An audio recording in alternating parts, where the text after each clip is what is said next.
The new Boost Mobile network is offering unlimited talk, text, and data for just $25 a month for life. That sounds like a threat. Then how do you think we should say it? Unlimited talk, text, and data for just $25 a month for the rest of your life? I don't know. Until your ultimate demise. What if we just say forever? Okay. $25 a month, forever. Get unlimited talk, text, and data for just $25 a month with Boost Mobile forever. After 30 gigabytes, customers may experience slower speeds. Customers will pay $25 a month as long as they remain active on the Boost Unlimited plan.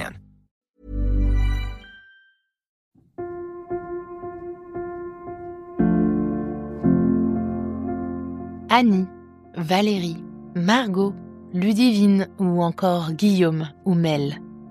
Tous ces invités de Crush ont un point commun. Avant de faire la rencontre qui a tout changé, ils avaient une checklist de critères bien précise. Et puis, un détail, une discussion, un imprévu, et boum, leur cœur a pris le dessus sur leurs critères. Regarde Annie par exemple. Elle a une idée très claire de ce qu'elle cherche et de ce qui est rédhibitoire. Quand elle tombe sur Léo et qu'elle apprend qu'il est papa célibataire, elle se dit « ça va pas le faire ». Et elle décide de ne pas aller plus loin. Et puis, il y a ce message de Léo, gentil et attentionné. Un vrai déclic pour Annie. Aujourd'hui, ils sont très heureux ensemble. L'esprit de Mythique, cette app de rencontre qui a formé des millions de couples, c'est exactement ça. Parce que parfois, en scrollant sur une app, tu passes à côté d'une belle histoire juste à cause d'un petit détail. Une photo floue, une bio pas hyper inspirée, une chemise qui pique un peu les yeux, mais derrière un profil, il y a quelqu'un. Il y a une personnalité, un regard sur le monde, une façon de rire même qui pourrait bien te faire craquer. Imagine si toi aussi, au lieu de passer trop vite sur un profil, tu laissais une chance à l'inattendu. Aujourd'hui, je suis très heureuse de ce partenariat avec Mythique parce que leur vision de l'amour, c'est exactement celle de Crush. Suis ton cœur, pas tes critères. Ça te parle ? Attends d'entendre l'histoire qui suit dans l'épisode du jour.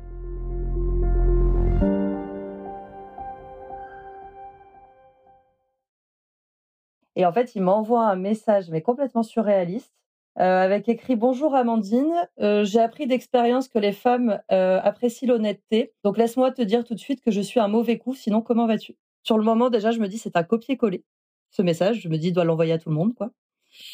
Et bon, ça me fait rire. Ça me fait rire. Je me dis qu'au moins, c'est une approche un petit peu originale, un petit peu rigolote. Et qu'au moins, il se prend pas au sérieux et que du coup, voilà, c'est un peu rigolo. Donc bon, je me suis permis quand même de lui répondre que j'aimais et l'honnêteté et les bons coups. Donc je pensais pas que j'avais à choisir entre les deux. Donc du coup, ça brise la glace, ça le fait rigoler.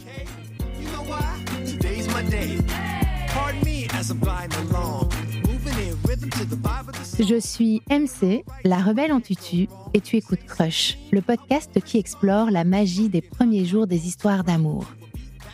Chaque mardi, je reçois à mon micro un ou une invitée qui me raconte à cœur ouvert une rencontre qui l'a intensément marquée pour un jour, une nuit, quelques années ou toute une vie. J'espère que ces témoignages seront pour toi une source d'inspiration pour comprendre et vivre mieux tes émotions amoureuses. Si tu veux découvrir l'actu et les coulisses du podcast, si tu veux t'inspirer, partager et échanger sur l'amour et les rencontres, rendez-vous sur Instagram et sur la chaîne YouTube @Crush le podcast. Amandine, nous sommes connectés entre Paris et le sud de la France. Je suis très heureuse d'être avec toi aujourd'hui. Comment vas-tu ? Salut MC, écoute, ça va très très bien. Je suis trop contente aussi. Un peu stressée, mais trop contente.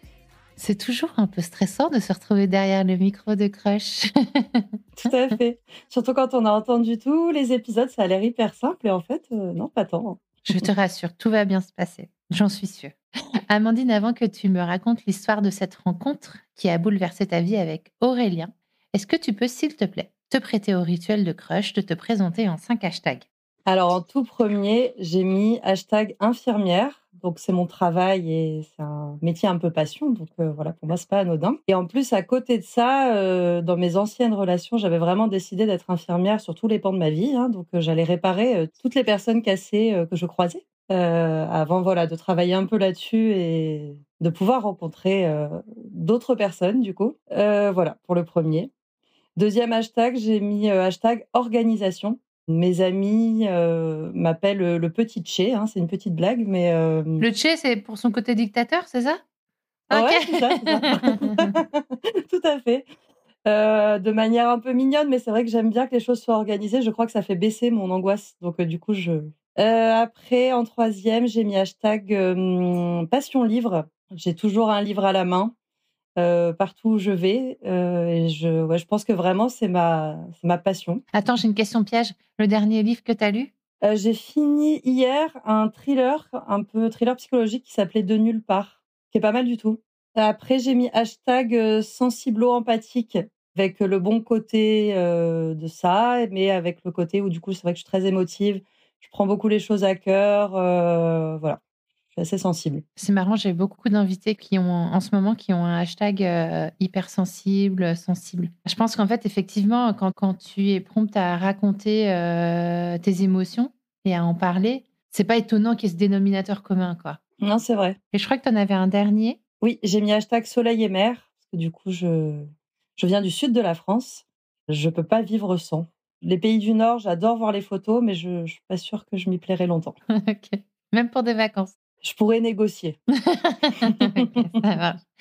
Alors, Amandine, est-ce que tu peux me dire, s'il te plaît, en quelques mots, dans quel environnement familial tu as grandi? Est-ce que, tu as eu des événements particuliers dans ton enfance et est-ce qu'ils ont, influencé, à ton avis, ta façon d'aborder, ta vision de l'amour et ta vie amoureuse? Ouais, alors moi, j'ai grandi donc alors avec mes 2 parents, j'ai 2 sœurs aussi et une demi-sœur du coup, mais du coup, mes parents se sont séparés quand je devais avoir, peut-être 10 ans en fait, et c'est vrai que pour moi, c'était un peu le couple idéal.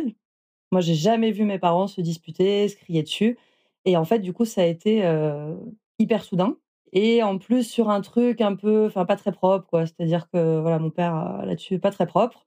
Je pense que ça a beaucoup influencé mon rapport aux relations parce que moi, du coup, j'ai toujours vécu avec ce truc. Moi, j'ai toujours eu très, très peur de la tromperie, du coup, et j'ai toujours vécu avec le truc où même quand tu es dans une relation où tout a l'air d'aller bien, c'est possible à tout moment de se faire tromper, quitter, donc j'étais assez insécure, en fait. Est-ce que tu fantasmais, le grand amour, la rencontre, comme dans les comédies romantiques, ou tu étais pas moins sujette à ces modèles-là? Si, si, si, si, moi, j'ai été à fond de Les Frères Scott, Gossip Girl, de trucs comme ça, donc en plus de trucs un peu tordus, hein, en termes de couple. Et oui, je fantasmais une relation un peu idéale, sur le modèle parental du coup, et puis avec, bah, tout l'environnement, hein. C'est sûr que les femmes, on n'est pas trop aidées là-dessus.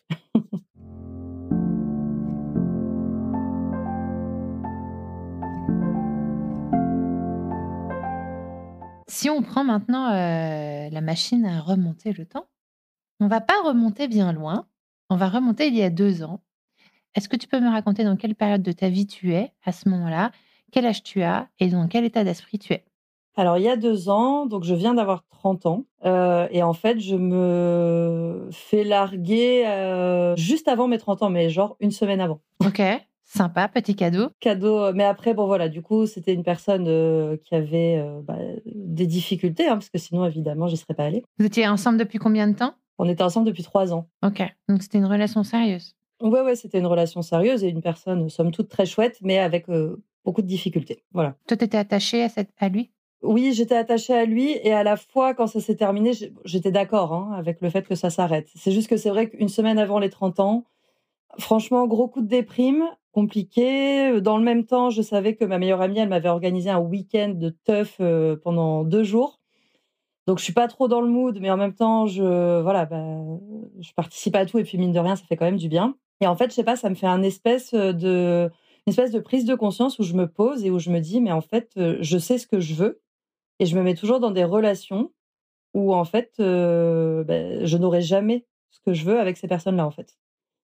Donc voilà, j'ai quand même une espèce de prise de conscience de me dire que je veux plus être dans des relations comme ça, un peu décousues, insécures, moi qui étais déjà assez insécure, voilà, ça venait bien appuyer sur ma blessure, et du coup, je me fais un espèce d'état des lieux et en fait, je me pose, et en fait, moi, si tu veux, je vis dans un village, assez reculé où j'ai mon groupe de potes depuis toujours, mais du coup, je rencontre pas de nouvelles personnes, en fait, hein, très clairement, voilà.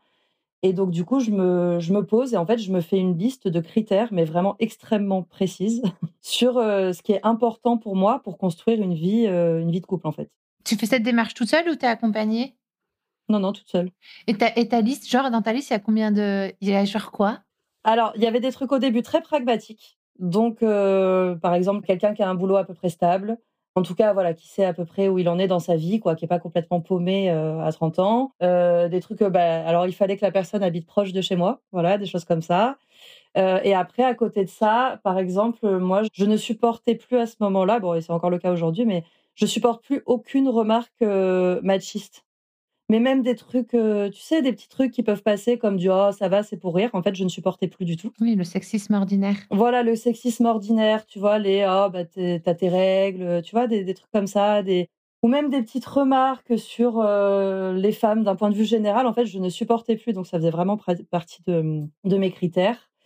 Quelqu'un qui voulait s'engager, quelqu'un qui voulait des enfants, c'était primordial pour moi parce que pour moi, c'était vraiment important dans mes projets de vie et donc voilà des choses comme ça, en fait. Il y avait quand même beaucoup de pragmatique et après, voilà, j'avais des trucs où je me disais: «Bon, bah, si ça y est, c'est bien», tu vois? Quelqu'un de romantique, je suis quelqu'un d'assez romantique, donc ça m'aurait bien plu, mais bon, j'en demandais pas trop, quand même. Et comme tu es dans ton village, reculé, tu t'y prends comment? Enfin, ton village reculé, tu es pas au fin fond de la Laponie. En plus, toi, Non, tu non, pas du pourrais tout. pas être dans la Laponie, mais comment tu t'y prends si tu pas trop d'opportunités, pour rencontrer du monde? Alors du coup, à ce moment-là, je m'inscris sur, Tinder et en fait, je me dis que du coup, je vais rencontrer des gens, déjà, bon, bah, matcher, discuter un peu, voir s'il y a quand même un tant soit peu de feeling et du coup, j'allais vérifier. Je vérifiais à ce moment-là tous les petits critères un peu importants quand même, tu vois? Pour pas me déplacer pour rien et après, je vais boire des verres, en fait. Tu posais déjà des questions pour savoir s'ils cochaient les critères ou pas? Ouais, alors je demandais pas s'ils voulaient des enfants, par exemple, parce que ça, c'est ça fait un peu fuir. Des trucs un peu, voilà, leur projet de vie, j'essayais de placer, par exemple, que j'étais féministe. Des trucs comme ça pour voir déjà si ça tiquait et j'avais marqué, en fait, sur mon profil, j'avais fait un truc, très, très clair où j'avais marqué, tout ce que j'aimais un peu faire dans la vie et à la fin, j'avais marqué, pas de macho, pas d'homophobie, pas d'intolérance. En fait, voilà, j'avais donc je pense qu'il y avait plein de gens qui, du coup, ne me likaient pas déjà en lisant ça, peut-être parce que ça leur pas de racisme surtout, enfin voilà, des choses qui paraissent évidentes, mais pour filtrer. Donc tu discutais avec eux, une fois que tu avais à peu près une vision claire, tu leur donnais rencard, c'est ça? Ouais, c'est ça, on allait boire un verre. Et j'ai l'impression que c'était vachement, organisé, non? Ah bah, petit Tché, c'était hyper c'était hyper organisé, je m'étais dit: «Beh, les chances de ton côté, tu rencontres pas du monde toutes les 5 minutes», donc en fait, voilà, je parlais un petit peu, hein, je creusais un peu la discussion et puis après on prévoyait d'aller boire un verre. Alors assez rapidement pour, pas non plus passer, des semaines sur les applis. Il y en a pas eu tant, du coup. Parce que j'allais te poser la question, il y a beaucoup de rendez-vous? Non, peut-être 5, 6, un truc comme ça. Si tu veux, c'était assez, répétitif, une fois par semaine ou 2 fois par semaine et donc mes copines me disaient que je faisais un grand casting départemental. C'était un peu devenu la blague où j'allais recruter l'homme de ma vie et du coup, il y avait à la fois un côté pas très glamour et à la fois un truc où je me disais: «Bah oui, beh, à un moment donné, si je veux des choses précises, faut s'organiser». Voilà. Est-ce que dans ceux que tu vas voir, est-ce qu'il y en a qui te plaisent? Est-ce que tu as un feeling? Est-ce qu'il y a quelque chose qui se passe? Alors écoute, c'est très marrant parce qu'alors sur 5 à peu près, non, pas du tout. Enfin, on boit un verre et je sais direct que pas du tout. Et il y en a un avant avec qui j'avais été boire un verre. Et alors là, vraiment, j'accroche un peu, tu vois. Et en fait, je me rends compte que je retourne dans le même schéma. C'était quelqu'un qui était complètement très sympa, hein, mais pas stable du tout, ni émotionnellement, ni dans sa vie. Et en fait, j'étais très fière de moi parce que j'y ai mis un stop. Je l'ai vu qu'une fois et j'ai dit non, non, on n'y retourne pas. Mais à part ça, non. Non, franchement, non, pas d'accroche. Ce casting, du coup, qu'est-ce qui se passe? Tu pas de candidat là? Tu pas de lauréat? Bon, il se passe quelques rendez-vous et en fait, à un moment, je match Aurélien. On échange quelques messages, mais si tu veux, il me dit je lui dis: «Bon, enfin, je sais plus, une question assez anodine» et en fait, il me répond qu'il est là pour le week-end, pour passer, le week-end chez son meilleur ami et qu'il habite donc en Dordogne. Mais si tu veux, moi, sur son profil, sur le moment, j'avais eu vraiment un coup de cœur quand même, quoi, physique, en tout cas. Il est comment sur son profil, physiquement? Alors, il est brun, il a les yeux verts, des yeux très, très clairs. Ouais, voilà, une belle peau, un nez tout fin, voilà, bon, moi, je le trouve trop beau sur la photo et en fait, il a une description assez brève, mais dedans, il a une description un peu rigolote où il marque qu'il est dresseur de Pokémon, un truc comme ça et donc en fait, je comprends qu'il travaille avec des enfants ou des jeunes, dans la mesure où moi, je suis infirmière, mais auprès d'enfants, je me dis: «Bon, bah, il y a encore plus, voilà, il y a un petit lien quand même, quoi», tu vois, sur nos professions. Donc on se match. Je lui parle pas, je sais pas, le moment où ça match, je devais pas être devant mon téléphone ou quoi et en fait, il m'envoie un message, mais complètement surréaliste, avec écrit je m'en rappelle, hein, je le par cœur, hein, avec écrit: «Bonjour Amandine, j'ai appris d'expérience que les femmes, apprécient l'honnêteté. Donc laisse-moi te dire tout de suite que je suis un mauvais coup, sinon comment vas-tu?» Comment tu réagis à ce message? Alors, moi, j'ai un truc où en fait, sur le moment déjà, je me dis: «C'est un copier-coller, ce message». Je me dis: «Il doit l'envoyer à tout le monde, quoi». Bon, ça me fait rire, ça me fait rire.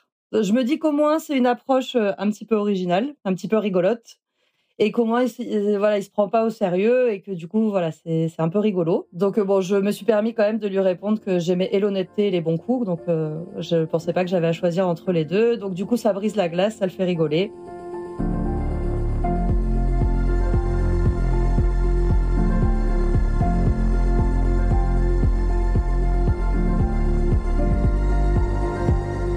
La discussion commence un petit peu là-dessus. Voilà, je vois qu'on partage les mêmes valeurs, c'est très, très fluide, je sens une certaine sensibilité, enfin, il y a plein de choses qui me plaisent.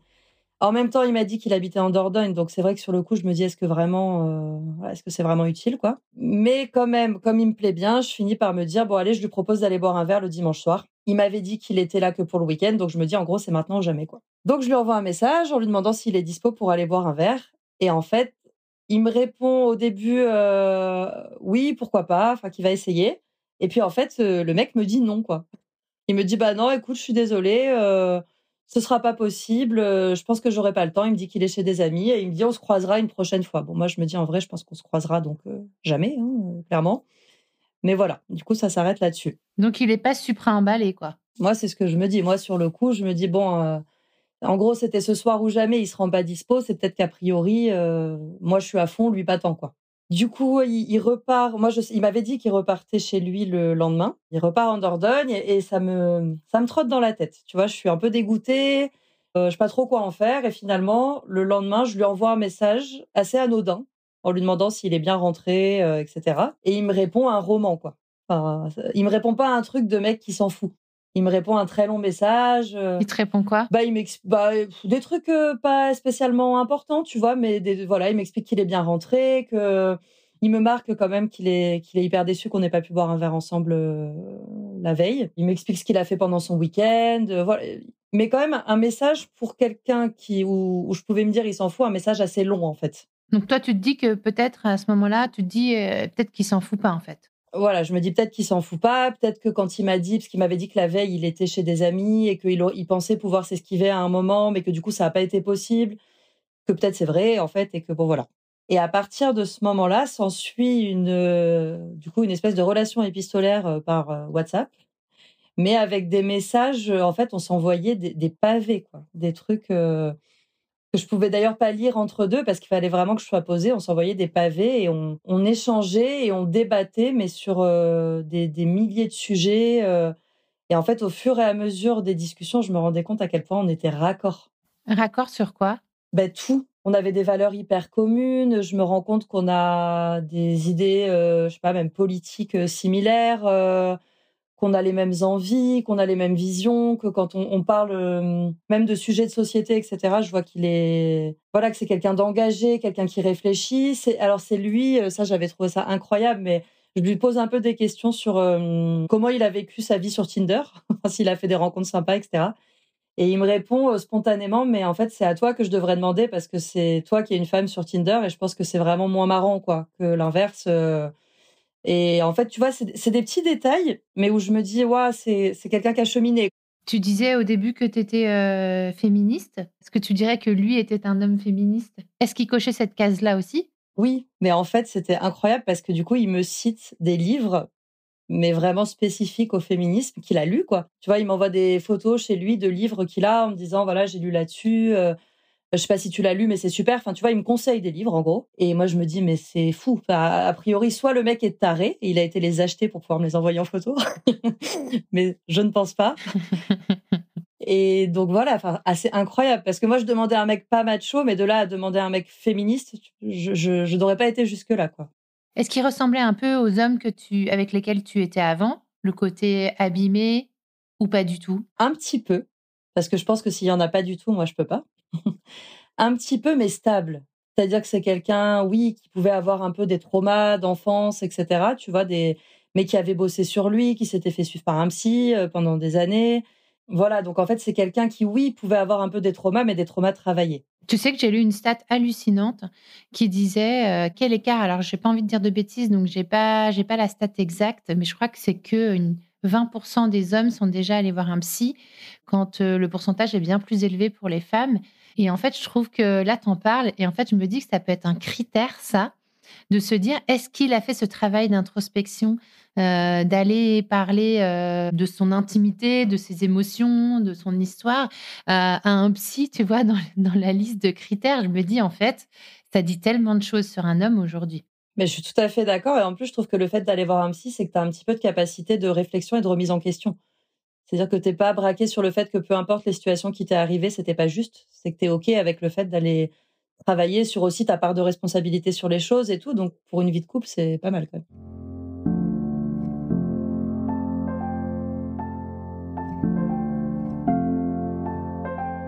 Vous discutez à fond sur WhatsApp. Qu'est-ce que tu te dis à ce moment-là? Est-ce que tu as l'impression que tu es en train de tomber amoureuse via cette relation épistolaire? Ce mot, d'ailleurs, est complètement vieux jeu, enfin, cette relation, je sais pas comment on dit, par message, ou tu te dis, ben, je sais pas où ça va me mener, je sais pas pourquoi on continue à se parler. De toute façon, il habite loin. Comment t'étais dans quel état d'esprit, toi? Ben, en fait, j'étais un petit peu partagée. C'est-à-dire que j'étais à fond. En vrai, j'étais à fond. En fait, j'ai supprimé, enfin, je sais pas, non, j'ai peut-être pas supprimé les applis, mais je n'y allais plus du tout. C'était tellement intéressant ce qu'on échangeait et tout que vraiment, je n'avais plus aucune envie d'échanger avec d'autres hommes. Et c'est vrai que quand j'en parlais à mes copines et tout le monde me disait, mais c'est sûr, c'est l'homme de ta vie. Tout le monde me disait ça avant de l'avoir rencontré. Et en fait, c'était super compliqué parce que d'un côté, j'avais envie de me dire, mais grave, c'est sûr. Et d'un autre côté, je me protégeais un peu aussi, tu vois, parce que j'avais très peur du côté un peu fantasme de la relation à distance qui s'effondre quand on se rencontre, quoi. Oui, vous n'êtes pas du tout rencontrés. Tu as vu que sa photo de profil, et vous envoyez des vidéos, des vocaux ou pas? Ou que par écrit? Alors, non, au début que par écrit, parce que ça a duré longtemps, en fait, de cet échange par message. Ça a été très, très long, hein. Ça a duré combien de temps? Eh ben, 2 mois et demi, je crois. Début que par message, après on a eu un peu des vocaux, on s'envoyait un peu des photos et après on s'est appelé un peu sur la fin. Alors entre-temps, on a eu un énorme bug WhatsApp, mais je ne savais même pas que c'était possible. Franchement, s'il y a des gens qui nous entendent, sachez que c'est possible. On se parlait, j'étais à Paris chez une amie qui habitait à Paris pour le week-end et en fait, je lui dis: «Bon, bah, je te réponds plus tard». Je lui dis: «On est à une expo et tout, je te réponds plus tard». Je rentre chez mon amie, je lui envoie un pavé, machin, comme d'habitude et en fait, pour moi, dans ma version des choses, il ne me répond jamais. Message pas lu, tu sais, envoyé mais pas en bleu et il ne me répond jamais, quoi. Donc je le relance en lui disant: «Tout va bien», machin. Le lendemain, peut-être, tu vois, je lui renvoie un message en lui disant: «Tout va bien, tu as bien eu mon message?» et tout, pas de réponse. Donc il se passe comme ça 4 jours quand même, hein, donc un peu violent. Qu'est-ce que tu as pensé à ce moment-là? Ah non, ça franchement, c'était horrible. Bah, je me disais, bah, c'est comme d'hab, quoi. Je me disais: «C'est comme d'hab», tu sais, ces mecs qui ghostent, tu sais jamais pourquoi, qui t'expliquent pas, ah non, non, franchement, j'étais dépitée. Il y en a qui font ça aussi une fois que la relation elle a débuté et qui t'ont dit que tu étais la femme de leur vie, qu'ils voulaient faire des enfants avec toi, puis du jour au lendemain, bam, il y a plus personne. Mais tout à fait. Donc moi, j'ai ça en tête.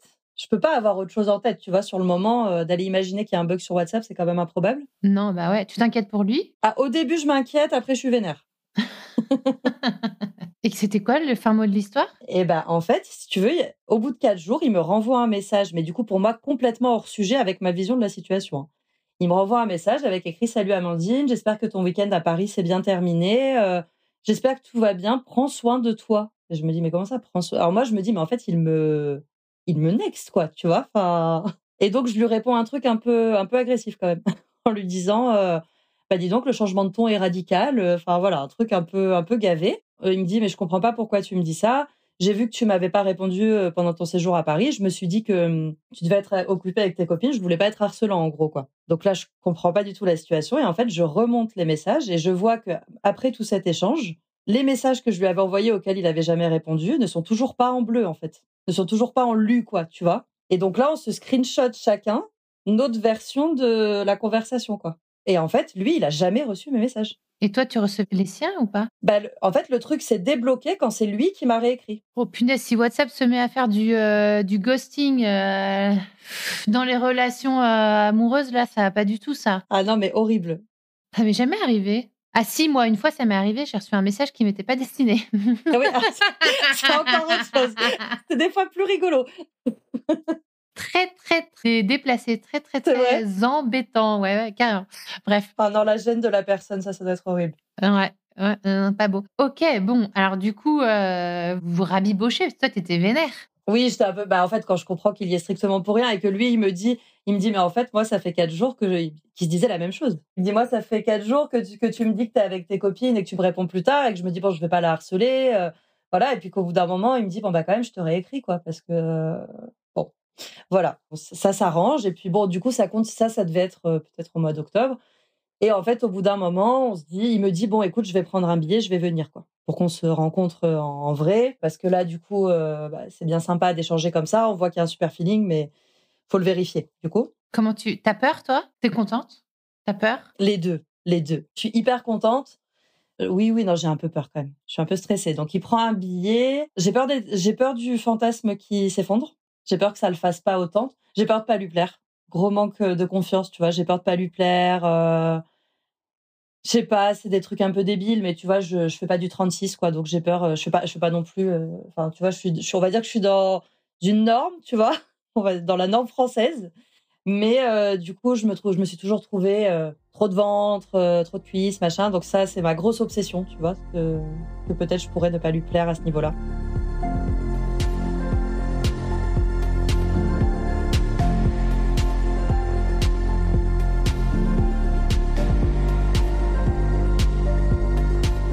Et donc, ouais, il prend son billet et il me dit, en fait, j'arrive le 18 novembre. Voilà. Et en fait, moi, je capte que, alors pour replacer un petit peu dans mon contexte aussi d'enfance, en fait, quand j'ai été jeune, j'ai été victime d'attouchements sexuels qui ont duré des années. Et en fait, j'avais posé une plainte il y a des années. Et le Covid, etc., fait que ça a traîné, en fait, cette histoire. Et en fait, le procès était prévu le 16 novembre. Donc 2 jours avant que je le rencontre, quoi. En fait, je suis un peu mitigée parce que d'un côté, je me dis qu'il y a un truc un peu symbolique où je me dis je vais clôturer quelque chose qui a été une souffrance depuis très très longtemps.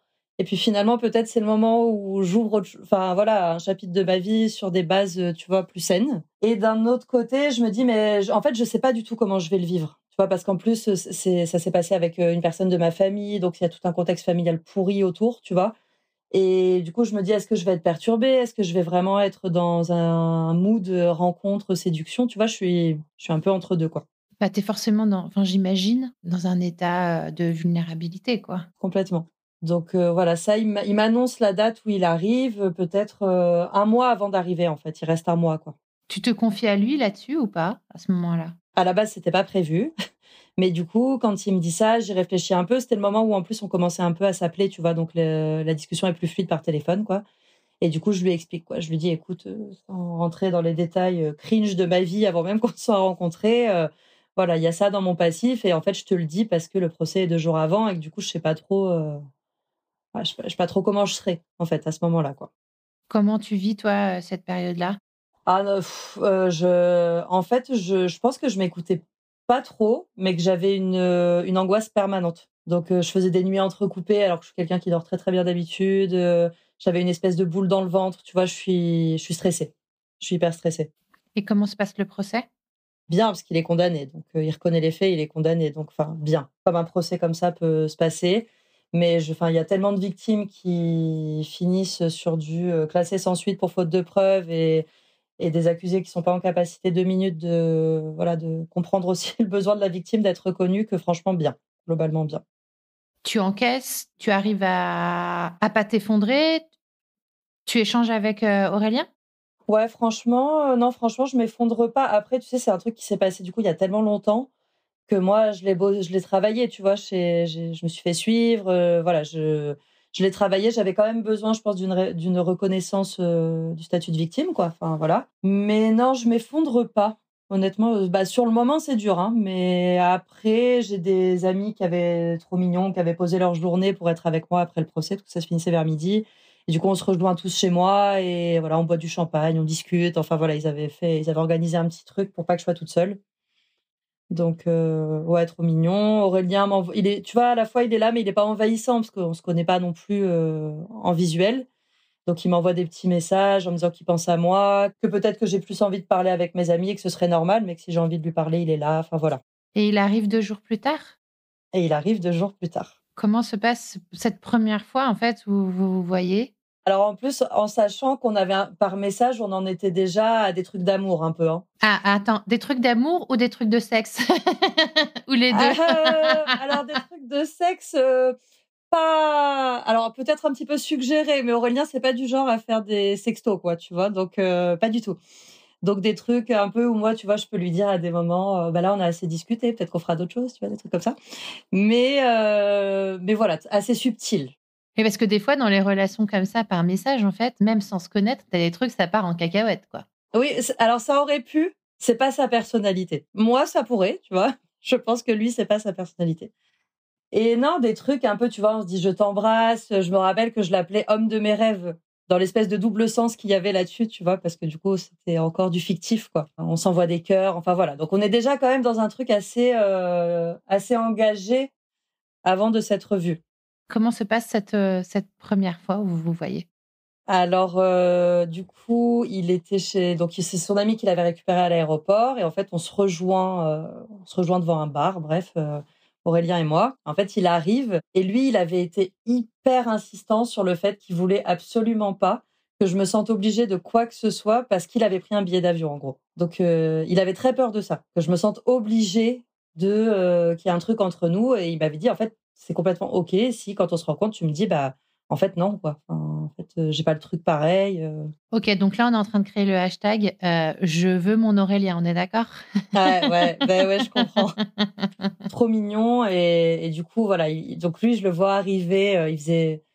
C'est un village, enfin un grand village à côté où on se rejoint devant un pub et il fait noir. Tu vois, je le vois arriver un peu penaud. Du coup, tu sais, il sait pas trop comment. Il sait pas trop, du coup, lui, comment s'incarner. Donc il arrive, il me dit un salut, toi. Et en fait, je l'embrasse, moi. Donc, on ne s'est jamais fait la bise, du coup, parce qu'en fait, je le vois, je l'embrasse tout de suite. Du coup, en plus, vraiment, là, tu vois, mon manque de confiance et tout, je sais pas, en le voyant, c'est évident, en fait. Ça disparaît complètement. Est-ce qu'il ressemble à cette photo? Oui, est-ce que tu imaginais de lui? Tu avais peur du fantasme? Non, non, il ressemble complètement à la photo. Et en plus, j'avais un gros stress sur la taille qu'il faisait. Parce que moi, je fais 1m73. Et je voulais, tu vois, dans l'idée qu'on se fait, hein, j'avais pas particulièrement envie qu'il fasse une tête de moins que moi, tu vois. Et j'osais pas lui poser la question parce que je trouvais que c'était tellement superficiel et futile que du coup, je m'étais empêchée de le faire. Et là, du coup, voilà, je le vois. Et bon, en l'occurrence, il fait 1m83, donc ça va, nickel. Le premier baiser, il te plaît? Il est timide d'un côté et de l'autre, mais oui, il est trop chou. En fait, j'ai l'impression que je sens toute l'affection, tu vois, mutuelle qu'il y a déjà, quoi. Je lui dis: «Est-ce que tu veux aller boire un verre? Il y a des bars autour. Est-ce que tu veux qu'on aille chez moi, pour boire un verre?» Donc il me dit: «Non, non, mais j'ai une bouteille de vin dans le sac, on va chez toi, ça me va très bien». Donc trop rigolo parce qu'il arrive, il a acheté du vin, il en sait absolument rien, mais il a acheté mon vin préféré. Donc quand même pour tomber dessus, tu vois, c'est marrant. Et il était parti avec des potes quelque temps avant à Disneyland et en fait, il m'a ramené des cadeaux, quoi. Enfin donc il m'a ramené un thé, du thé Alice au pays des merveilles parce qu'il sait que j'adore Alice au pays des merveilles et que je bois du thé et pas du café. Il m'a ramené une petite peluche, enfin bon, il est trop mignon, quoi, voilà. Donc on passe tout le week-end. En fait, du coup, notre premier date a duré 48 heures, quoi. Et il me dit je t'aime le premier soir, quand même. Donc ça, c'est Incroyable. Quand tu penses que vous étiez pas vus, quoi. c'est oui. Alors il me dit pas je t'aime, il me dit je crois que je suis un peu amoureux de toi. Trop mignon. C'est fou quand il pense vous engagez quand même par message. Ce qui est fou, c'est que physiquement, ça passe entre vous parce que moi, j'ai la même crainte que toi. Au moment où tu dis que tu vas le rencontrer, alors que tu n'as fait que échanger avec lui par message ou même des photos, etc., enfin virtuellement, tu peux très bien, de un, être déçu par la réalité Et de deux, il peut y avoir aussi une espèce d'incompatibilité ou de match qui se fait pas, tu vois, physiquement dans l'intimité. Bah, complètement. Bah ouais, ça aurait tout à fait été possible. Après, je pense qu'on a une telle connexion dans nos personnalités, etc., que finalement, je pense que le reste a suivi, tu vois, un peu naturellement, quoi. Après ce week-end, il rentre chez lui?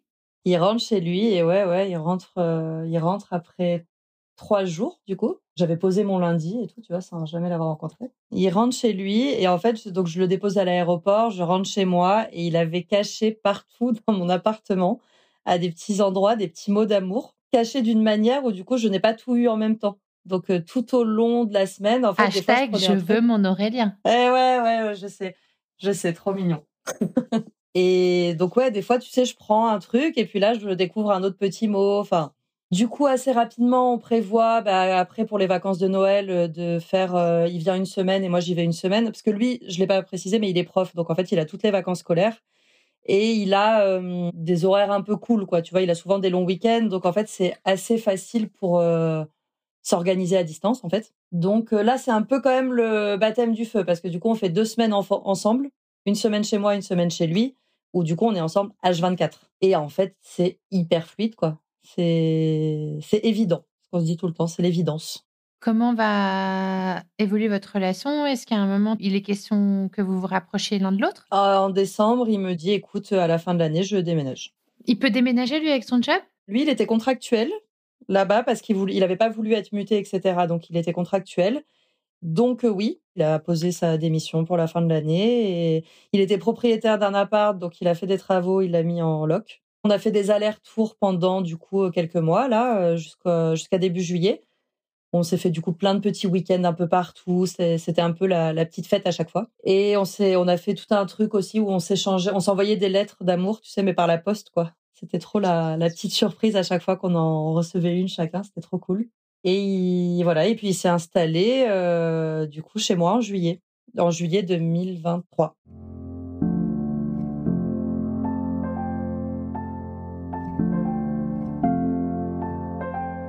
Aujourd'hui, Amandine, on est 2 ans plus tard.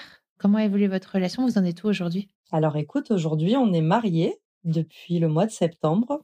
Félicitations. Merci. Ce qui s'est fait aussi tout en fluidité. C'était ni notre rêve à l'un ni à l'autre. Donc, il n'y a pas eu de grande demande en mariage. On en a parlé, on a trouvé un lieu super cool et on s'est dit: «Vas-y, viens, on se marie» et voilà. Donc, on s'est mariés, ouais, le 7 septembre de cette année. C'est énorme parce que moi, je pensais que quand même je me disais: «Oui, dans tous les couples, il y a des disputes et il y a des incompréhensions». Alors en fait, non. On ne s'est jamais disputés. Waouh! Quand tu regardes cette histoire, cette rencontre, toi qui étais, malheureuse en amour, qui cherchais un peu l'homme idéal, en tout cas qui corresponde à tous tes critères. Quand tu penses à cette rencontre, enfin, il y a aucune connexion entre vous au départ, tu vois? C'est complètement le hasard qui fait que vos chemins se croisent. Qu'est-ce que toi, tu aurais envie de dire? Aux auditeurs de Crush, qu'est-ce qui a été déterminant dans votre rencontre et dans le fait qu'aujourd'hui, vous êtes heureux ensemble? Quelle que soit la situation des auditeurs, qu'est-ce que tu as envie de leur dire pour qu'ils prennent soin de leurs émotions amoureuses? Moi, ce qui m'est vraiment revenu et ça faisait partie, tu vois, de mon discours de mariage, c'est que je pense qu'une relation, en fait, faut que ce soit simple.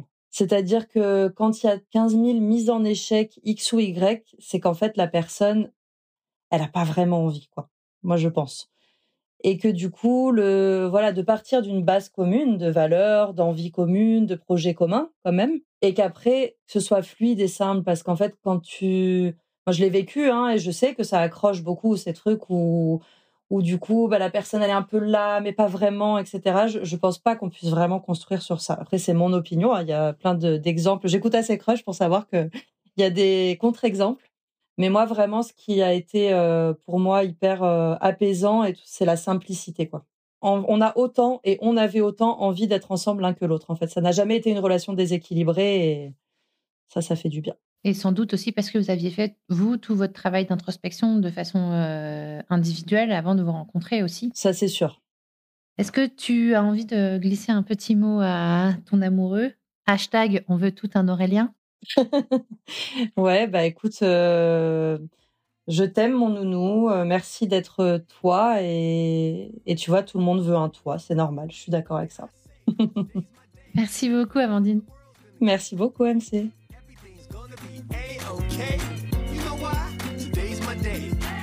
Merci d'avoir écouté cet épisode. Je compte sur toi pour aller mettre 5 étoiles et un commentaire sur ta plateforme d'écoute favorite, notamment Apple Podcast. Ça prend littéralement 30 secondes et c'est crucial pour soutenir mon travail complètement indépendant. Si tu veux venir à mon micro, tu peux m'écrire sur crush.lepodcast@gmail.com et si tu veux me soutenir financièrement, clique sur le lien Patreon dans le descriptif de cet épisode. Mille merci pour ton écoute et à la semaine prochaine pour un nouveau Crush.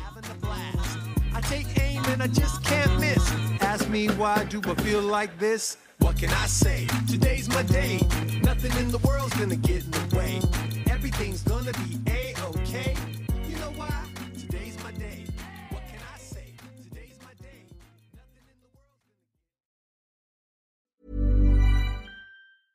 Hi, I'm Raj Punjabi from HuffPost. And I'm Noah Michelson, also from HuffPost. And we're the hosts of Am I Doing It Wrong?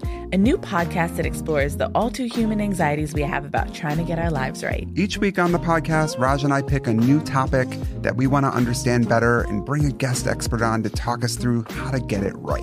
And we're talking like legit, credible experts. Doctors, PhDs, all-around superheroes. From HuffPost and Acast Studios, check out Am I Doing It Wrong? Wherever you get your podcasts.